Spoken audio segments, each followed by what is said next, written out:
વિદ્યાર્થી મિત્રો, આજે આપણે સોલ્યુશન પાર્ટમાં જે કોયડો 2.5 આપેલ છે ઉદાહરણ તે ગણીશું. 298 કેલ્વિન તાપમાને ક્લોરોફોર્મ CH3L3 અને ડાયક્લોરોમિથેન કે જેનું સૂત્ર CH2Cl2 છે એના બાષ્પ દબાણ તમને આપેલા છે. અનુક્રમે ક્લોરોફોર્મનું આપેલું છે 200 mm Hg અને ક્લોરોમિથેન કે જે CH2Cl2 છે તેનું બાષ્પ દબાણ 415 mm Hg આપેલું છે. તમને 298 કેલ્વિન તાપમાને 25.5 ગ્રામ ક્લોરોફોર્મ અને 40 ગ્રામ CH2Cl2 એટલે કે ડાયક્લોરોમિથેનને મિશ્ર કરી દ્રાવણ બનાવેલું છે. તો આપણે તેનું બાષ્પ દબાણ ગણવાનું છે. તો બાષ્પ દબાણ ગણવા માટે તમારે મોલ અંશની જરૂર પડે, તો દરેકના મોલ અંશ શોધવા પડે. મોલ અંશ શોધવા માટે મોલની જરૂર પડે. તો આપણે વજન આ જો બંનેને આપેલા છે, 25.5 ગ્રામ ક્લોરોફોર્મ આપેલું છે અને 40 ગ્રામ ડાયક્લોરોમિથેન આપેલું છે, તેના આધારે આપણે સૌપ્રથમ મોલ શોધી લઈશું. મોલ શોધવા માટે આપણે મોલનું સૂત્ર છે વજનના છેદમાં અણુભાર. તો વજન આપણને ખબર છે, અણુભાર ખબર નથી. તો સૌપ્રથમ આપણે દરેક જે ક્લોરોફોર્મ આપેલો છે અને ડાયક્લોરોમિથેન આપેલો છે તેનો આપણે અણુભાર શોધી લઈએ. તો CHCl3 આ ક્લોરોફોર્મ છે નો અણુભાર કાર્બનના કેટલા થાય? તો કે કાર્બનનો અણુભાર 12 થાય, હાઇડ્રોજનનો 1 થાય. એવા હાઇડ્રોજન આપણે ક્લોરોફોર્મનું એટલે હાઇડ્રોજન 1 છે, બરોબર છે. અને ક્લોરીનનો 35.5 થાય, એક ક્લોરીનનો. આપણી પાસે 3 ક્લોરીન છે, તો 3 ક્લોરીનનો 35.5 બારને 1 13 અને 35.5 ગુણ્યા 3 કરી જુઓ તમે, એટલે ટોટલ આનો અણુભાર તમારો 119.5 જેવો થશે.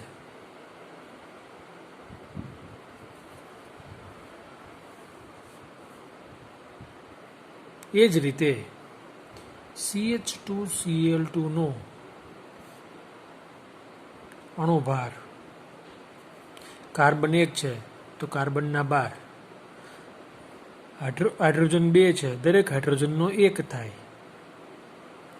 ક્લોરીન 2 છે, દરેક ક્લોરીનનો 35.5 થાય.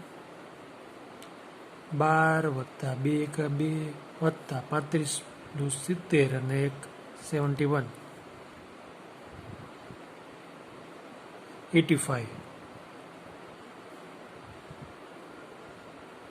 ગ્રામ મોલ ઇનવર્સ. ગ્રામ મોલ ઇનવર્સ આ દરેકના અણુભાર થઈ ગયા. હવે આપણે દરેકના મોલ શોધી લઈએ. ક્લોરોફોર્મના મોલ બરાબર ક્લોરોફોર્મનું વજન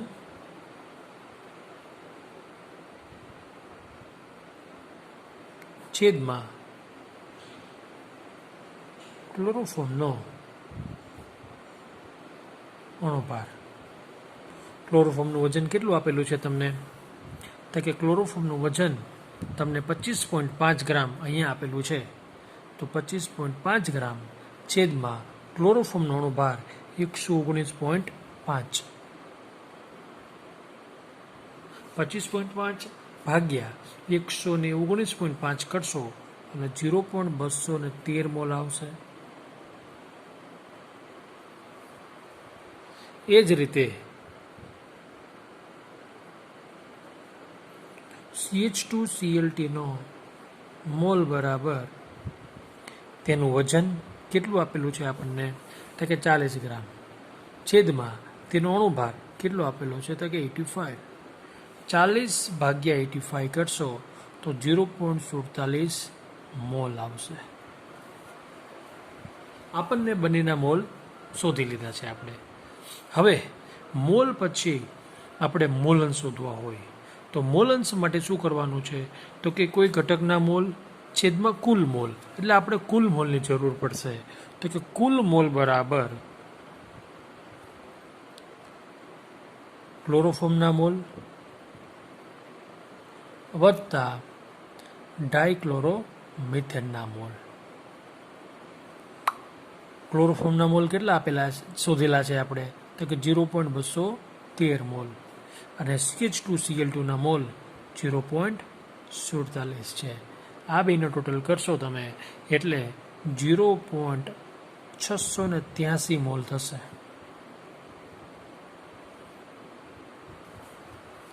કુલ મોલ મળી ગયા.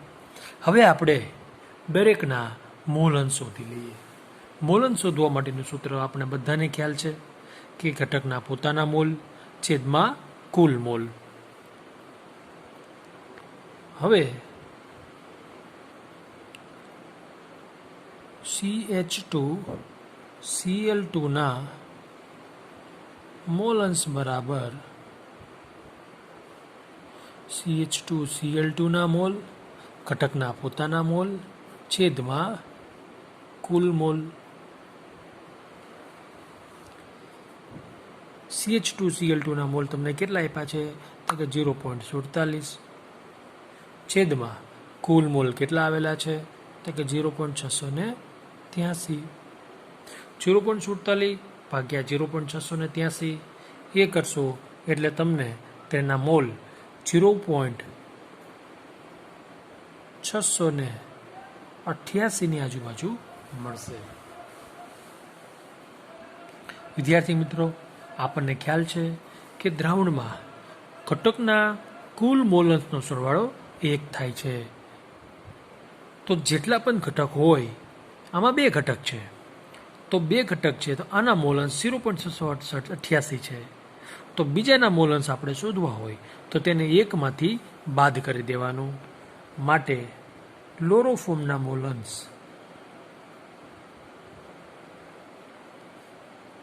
1 માંથી 0.688 બાદ કરો એ ક્લોરોફોર્મના મોલ અંશ થશે. તો 1 માંથી 0.688 બાદ કરશો તો 0.312 મોલ અંશ કોના આવશે? ક્લોરોફોર્મના. આ ડાયક્લોરોમિથેનના મોલ અંશ છે.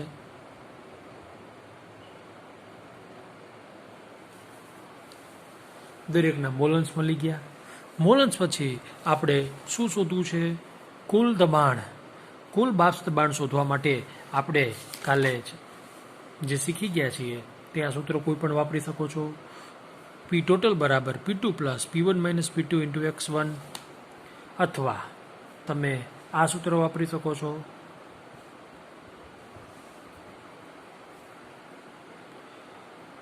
P1 plus P2 minus P1 into X2. આ બેમાંથી કોઈ પણ સૂત્ર તમે યુઝ કરી શકો છો.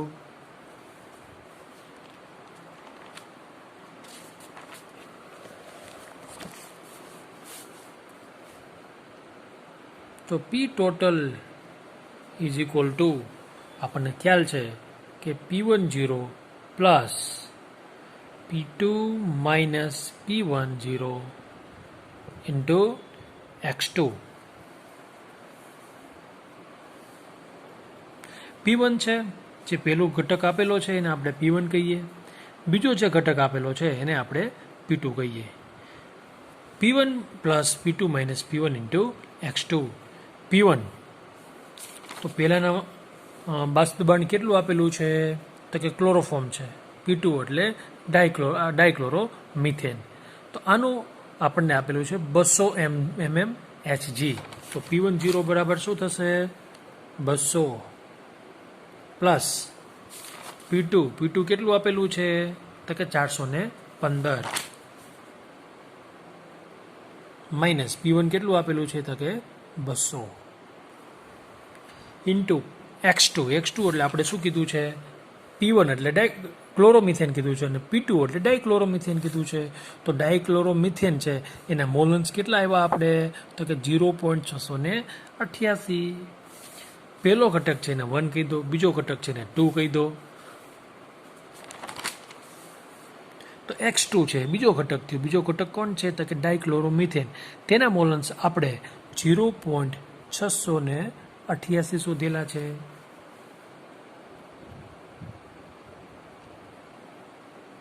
200 પ્લસ 415 માંથી તમે 200 બાદ કરો એટલે 215 મળશે. એને ગુણ્યા 0.688 કરો.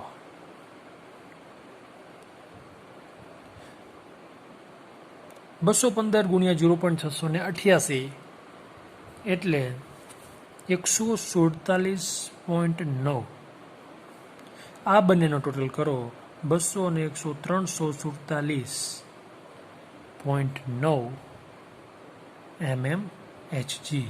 આ વિદ્યાર્થી મિત્રો આપણે પી ટોટલ શોધી લીધું, જે આપણને ફર્સ્ટ આપેલું હતું કે 298 કેલ્વિન તાપમાને આટલા ગ્રામ મિશ્ર કરેલા છે તો દ્રાવણનું બાષ્પદબાણ કેટલું થાય, તો કુલ દ્રાવણનું બાષ્પદબાણ આપણે શોધી લીધું, દ્રાવણનું બાષ્પદબાણ શોધી લીધું છે.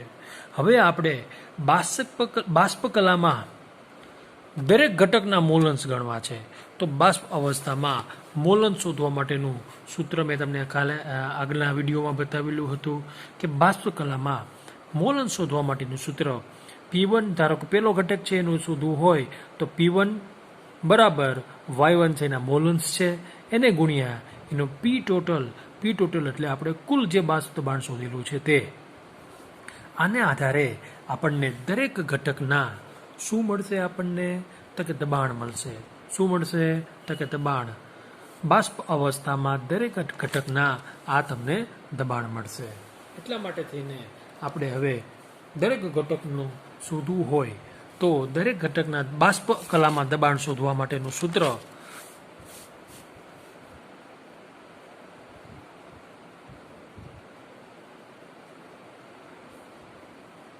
બાષ્પકલામાં ઘટકના મોલ અંશ Y1 ગણી શકીએ.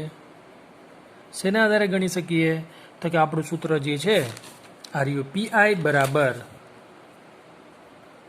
YI ઇન્ટુ P ટોટલ, જે આપણે વાત કરેલી હતી.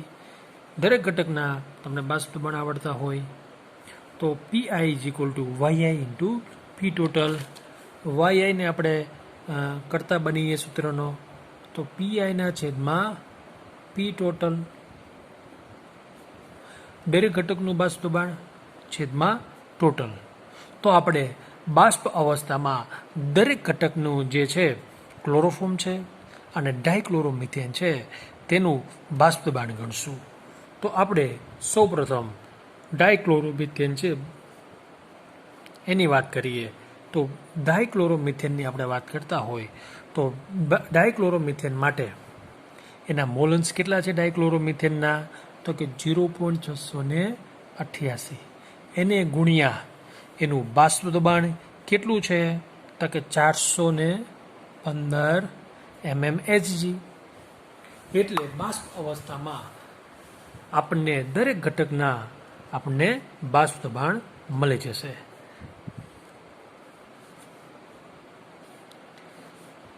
$0.688 એને ગુણ્યા 415 કરશો એટલે 285.5 mmHg મળશે. આ એકમ આપણને આપેલું છે mmHg, મિલીમીટર. આ Hg એટલે પારાની ઊંચાઈએ.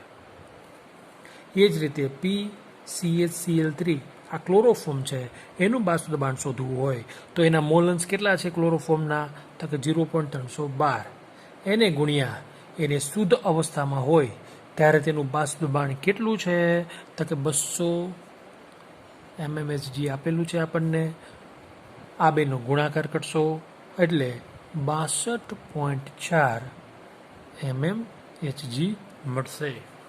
આ ક્યાંથી આવેલું છે તો કે આ આપણે જે શોધ્યું હતું એ દરેક ઘટક માટે P1 બરાબર P10 ઇન્ટુ X1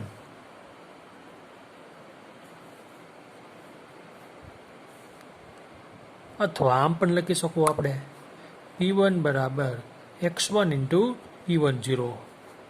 તો X1 એટલે દરેકના મોલન્સ અને P10 એટલે કે જ્યારે શુદ્ધ ઘટક હોય એનું બાષ્પ દબાણ છે.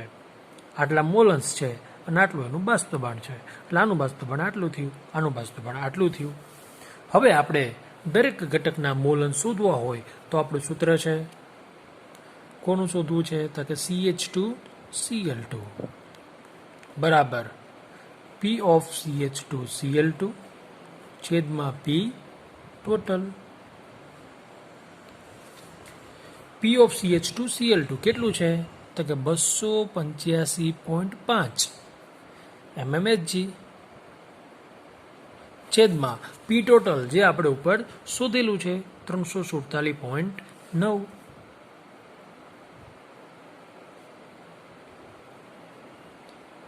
mmHg કટ થઈ ગયા.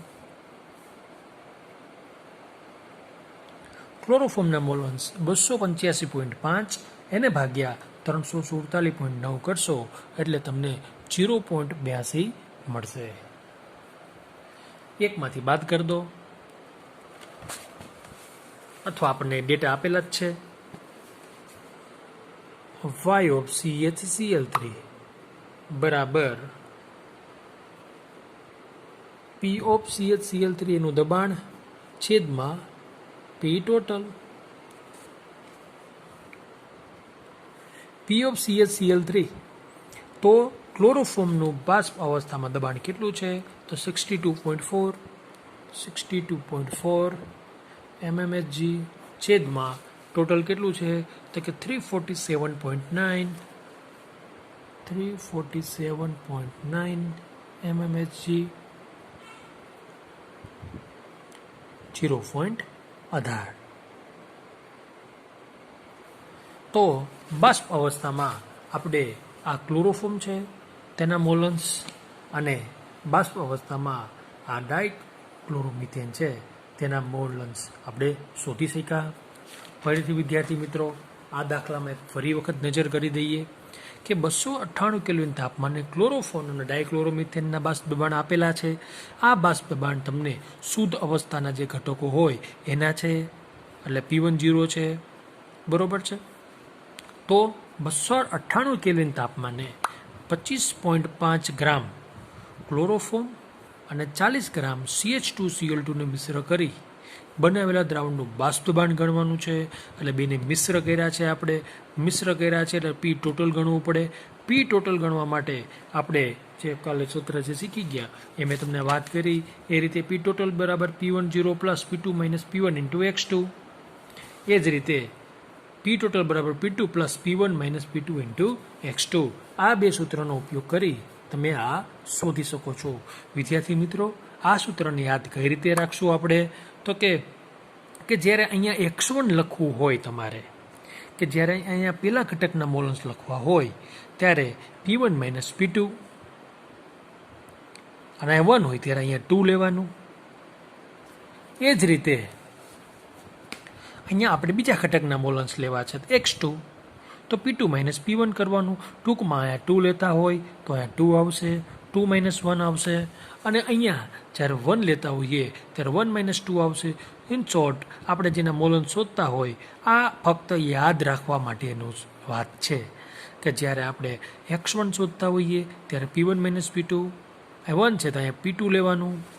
એ જ રીતે અહીંયા X2 છે તો P2 માઇનસ P1, અહીંયા 2 છે તો P1 લેવાનું. કોઈ પણ સૂત્રનો ઉપયોગ કરીને તમે આ દાખલો ગણી શકો છો.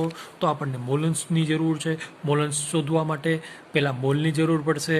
મોલ શોધવા માટે તાકે અણુભાર અને એના વજનની જરૂર પડશે. તો આપણે બંનેના અણુભાર શોધી લીધા. અણુભાર શોધી લીધા પછી એ દરેકના મોલ શોધી લીધા. મોલ પછી દરેકના મોલન્સ શોધી લીધા. બંનેના મોલન્સ શોધી લીધા. મોલ શોધવા માટેનું સૂત્ર વજનના છેદમાં અણુભાર. એ જ રીતે ડાયક્લોરોમિથેન માટે પણ એનો વજનના છેદમાં અણુભાર. કુલ મોલ દરેકના મોલ મળી જાય પછી કુલ મોલ. પછી દરેકના મોલન્સ શોધી લીધા. છે તે ઘટકના મોલ છેદમાં કુલ મોલ. તો દરેકના મોલન્સ મળી જશે. મોલન્સના આધારે કોઈ પણ સૂત્ર તમે વાપરી શકો છો. મેં તમને વાત કરી કે અહીંયા 2 લખો ત્યારે 2 માઇનસ 1 કરવાનું. બરોબર છે, આ શોર્ટકટ છે, તમને યાદ રહે એના માટે. નહીંતર ક્યારેક મિસ્ટેક થશે. અહીં x2 છે તો p1 માઇનસ p2 કરશો તો જવાબ ખોટો આવશે. એટલા માટે આપણે યાદ રાખવાનું કે અહીંયા x2 જ્યારે કરતા હોય ત્યારે અહીંયા આ બીજાનું જ બાષ્પ દબાણ આવશે, બીજામાંથી પહેલાંનું બાદ કરવાનું. અને અહીંયા તમારે x1 લેવો હોય તો p1 માઇનસ p2 કરવાનું. અહીંયા 1 છે તો અહીંયા 2 લેવાના, અહીંયા 2 છે તો અહીંયા 1 લેવાના. બસ આટલું ધ્યાન રાખો એટલે ટોટલ મળી જશે. પછી આપણે બાષ્પ અવસ્થામાં શું શોધવું છે તો કે ઘટકના મોલન્સ. આ તો તમે દ્રાવણનું બાષ્પ દબાણ શોધ્યું છે. હવે બાષ્પ ઘટકો જે અંદર છે બાષ્પ કલામાં ઘટકોના મોલન્સ કેટલા હશે દરેકના, તો દરેક ઘટકના બાષ્પ દબાણ શોધવા માટે પહેલાં જે તે ઘટક જે છે એનું દબાણ શોધવું પડે. તો જે તે ઘટક છે એનું બાષ્પ દબાણ શોધવા માટે એ શુદ્ધ અવસ્થામાં એનું બાષ્પ દબાણ એને ગુણ્યા એના મોલન્સ, અથવા આને ઉલટાવીને લખી શકો x1 ને p1 બે સેમ જ છે. p1 પહેલાં લખો, પછી આને લખો, કે આને પહેલાં લખો પછી લખો. 3 ચોખ્ખું 12 થાય ને 4 તેરી 12 થાય. એ ગુણાકારમાં આ કોઈ પ્રકારનો ફેર પડતો નથી. તો દરેક ઘટકના મોલન્સ બાષ્પ દબાણ શોધવા માટે એના મોલન્સ એને ગુણીએ એનું શુદ્ધ ઘટકનું બાષ્પ દબાણ, આ બીજાનું. આના આધારે આ સૂત્ર વાપરો આપણે. દરેક ઘટકના મોલન્સ શોધવું હોય બાષ્પ અવસ્થામાં તો બાષ્પ અવસ્થામાં એનું દબાણ છેદમાં કુલ દબાણ. બરોબર.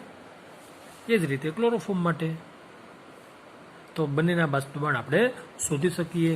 વિદ્યાર્થી મિત્રો, તમને આ દાખલામાં ખબર 100% પડી હશે. અને અન્યથા કોઈ પ્રશ્ન હોય તો તમે મારો કોન્ટેક્ટ કરી શકો છો.